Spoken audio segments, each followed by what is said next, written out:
Hi, good morning everyone. Today we're going to talk about what makes a good Filipino citizen and how we can contribute to a better society through simple acts of kindness and responsibility.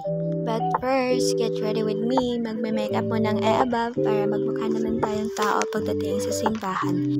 At sa mga oras na yan ay malapit na talagang magsimula yung simba, guys. Kaya, dali-dali yan. Mag-eyebrow ng above, bahala ng hindi pantay, basta maka-attend lang sa simbang gabi.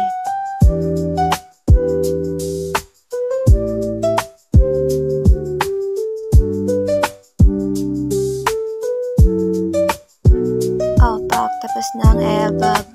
Kasama ko nga pala yung ate ko, yan. So, yun, outfit check muna tayo.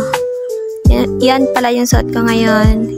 And yes, may pa-zoom pa. Let's go. At sa mga oras na yan, papunta na pala kami ng simbahan. Ang layo-layo pa naman pero karera. At ngayon, ito na kami sa simbahan, guys.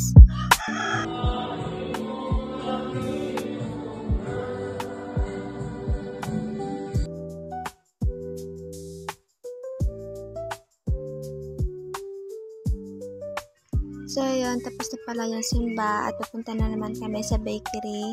Bibili kami ng tinapay. And so, nandito na kami. Back. So, ito nga pala yung above. May pa 0.5 pang nalalaman.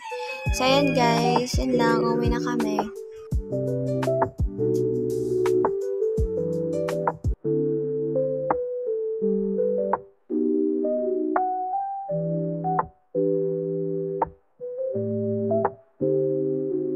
At pagdating ko sa bahay, nandito na pala si mama, nakagising na.